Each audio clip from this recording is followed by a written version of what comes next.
offer you this lesson from Unity of the Keys Spiritual Center.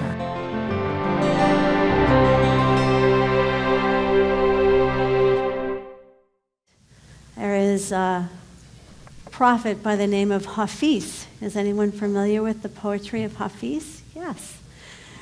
So Hafiz lived in the 14th century, and he had many names for God. He would, in his poetry and writings, he would call God my sweet uncle, the friend, the beloved, the problem giver, the problem solver, the clever rascal, and like Jesus and the Hebrew prophets, he also called God simply love. One of Hafiz's poems opens this way. The subject tonight is love, and for tomorrow as well. As a matter of fact, I know of no better topic for us to discuss until we all die. So we begin in the name of love. Rabbi Jesus said that our capacity to demonstrate love is the measure of our spirituality. In the final days, before his death, he called together his closest companions and students, then called disciples, those who were disciplining themselves in his methods. And he said to them, I don't call you disciples or servants or apostles any longer. I call you my friends. Because I haven't left anything out. I've told you everything, just like a good friend would. There's no secrets, no advanced methods. I've shared everything with you. And I give you this new commandment, that you love one another as I have loved you. And that's how they'll know that you're my people. So Jesus encouraged his friends, his closest spiritual companions, to take him as a pattern for love and to use the power of their remembrance of his thoughts, his words, and his actions as a model for living the spiritual path. That's why oftentimes we call the teachings of Jesus the love teachings of Jesus, because that was his last and really only different commandment to us, that we love one another. And he called us to remember him as we serve one another on this earth, cultivating love. So we've talked oftentimes about what love is, since it's referred to so much in the scriptures. And several weeks ago, I shared with you that Paul's scripture from 1 Corinthians 13 sounds to me like exactly like the 4 immeasurable qualities of the Buddha. So Paul says to us, love is patient, it's kind, it's not envious, it's not jealous, it's not prejudiced, it's not boastful or arrogant. You know, it forgives all things, it hopes all things, and it endures. Love endures. That's the one thing that never ends, never dies. So in the 4 immeasurable qualities, same thing. Metta, the Buddha says. Kindness is what it means. Karuna, compassion. Mudita, not just not being envious of others, but actually rejoicing in the happiness and success of others is what that word means. There's no easy translation in English. Mudita, celebrating other people's achievements. And upekkha, many levels of meaning. That word means equanimity. It also means equality or oneness. So from the scripture of the Buddha's times, and I remind people the Buddha was not a Buddhist any more than Jesus was a Christian. Those words came way after. There's actually no equivalent word for Buddhist in Tibetan. I loved hearing that from His Holiness the Dalai Lama, because there's no ists or isms in those languages. There's no ists or isms in Sanskrit, Hebrew, in any of those sacred languages, because that concept does not exist. The closest thing we might say to Buddhist in Tibetan is follower of the way or practitioner. So upekkha from the Bhagavad Gita in one level means this, that I look at all creatures equally. None are less dear to me and none more dear. So this is God speaking. Those who worship me with love, says the Bhagavad Gita, live in me, and I come to live in them. And Jesus said it this way, when I live and move and have my being in God, I am love. He also told us it's easy to love those that love us, but what merit is there in that? That we're to love our enemies. Bless those that curse us. Forgive and love those that despitefully use us. So how's that going for you? Piece of cake, right? We're here today at some level because we're yearning for the continuous experience of God, the continuous experience of this love, this bliss. They say is Sat, Chit, Ananda, truth, consciousness, bliss. And we've only experienced a minutia of the power of God's love in our lives. Let's not settle for that.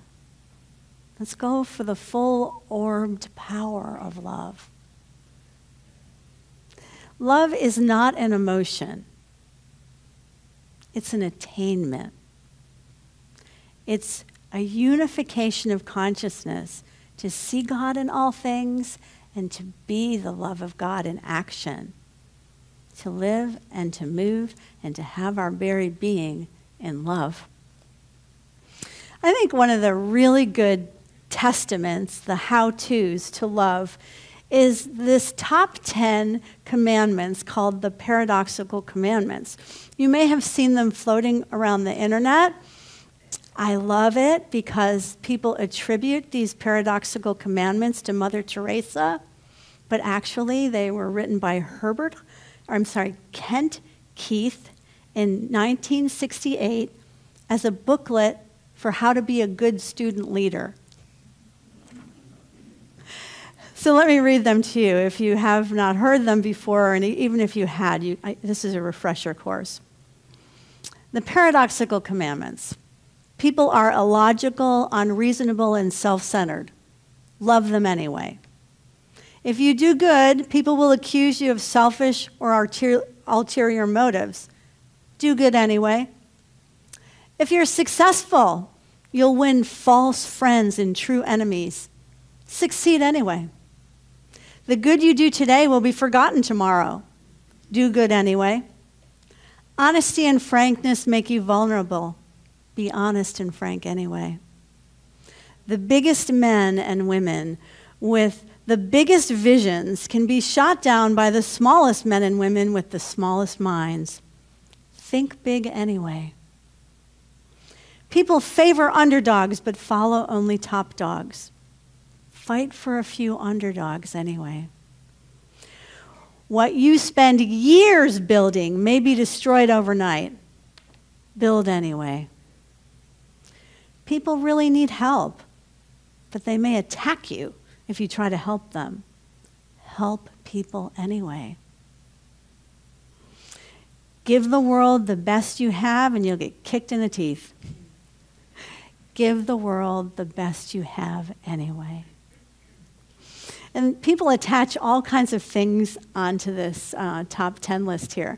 They attach, one of my favorite things they attribute to Mother Teresa, she says, I could have said that, but I don't remember. And it's at the end it says, it was never between you and them anyway. It's always between you and God. So life is messy. And sometimes it's hard. I found a card that I liked last week. It says, today I'm giving my some because giving my all is wearing me out. Probably I could relate to that because I was just trying too hard. It's not really giving our all that will deplete us, because that will always fulfill us. Unless we have an attachment to what we get back. Unless we're trying to be all things to all people, or to make something happen a certain way, or to wish that things could remain the same. What happens when we try really, really hard to keep things the same in our relationships? Anybody want to share a personal truth?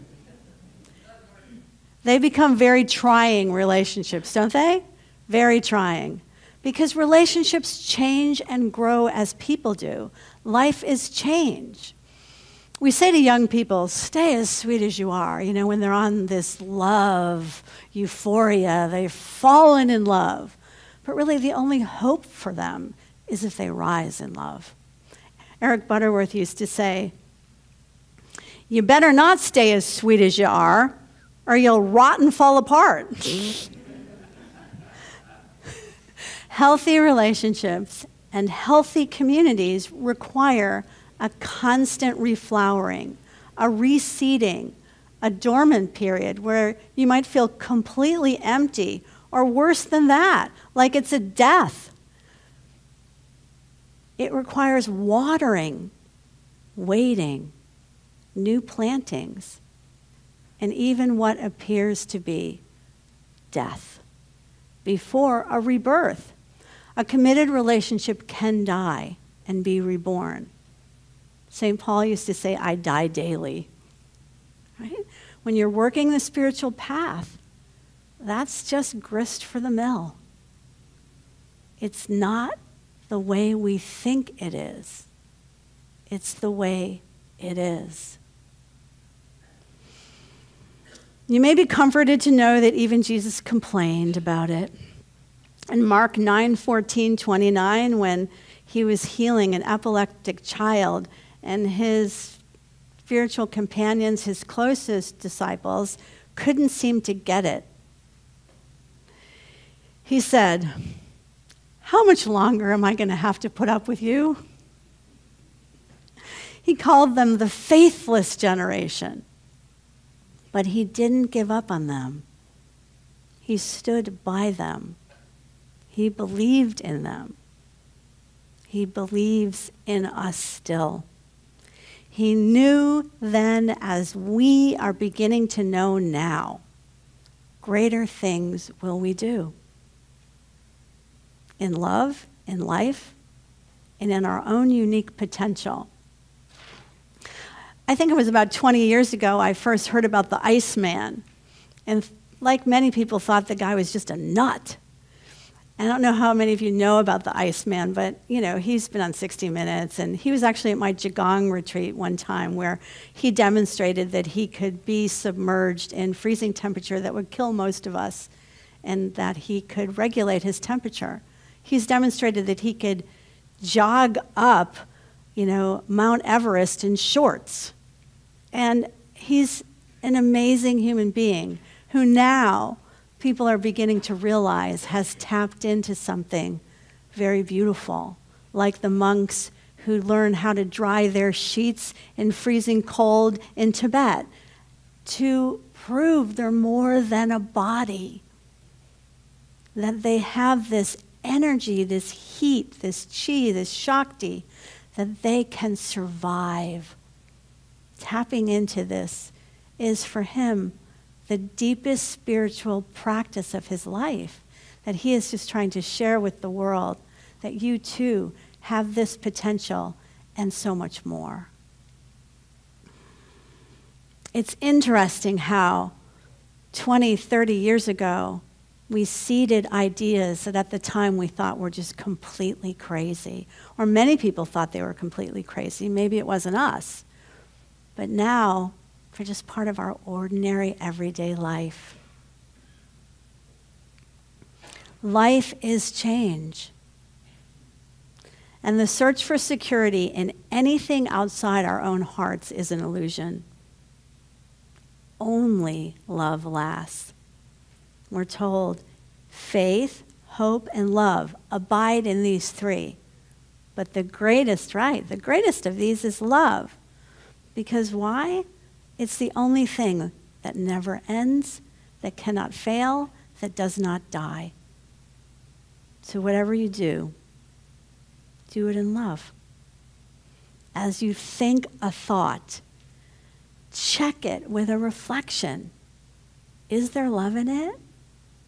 If not, dissolve it. You're the one thinking it. Let it go. Before you speak a word, stop and ask yourself, is there love in it? In the tone of it?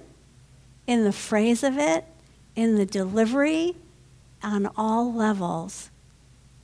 Is this something I want to speak to God, to love, to the world, to strengthen?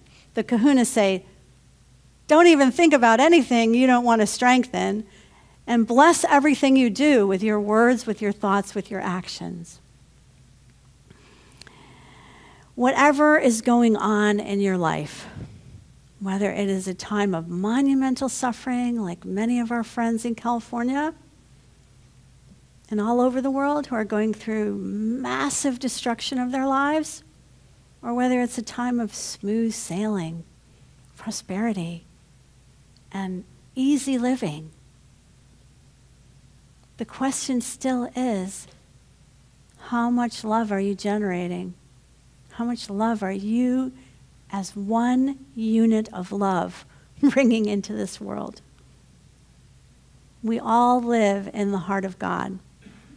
So wherever you are, God is. Love is there. And may love light our way. Thank you.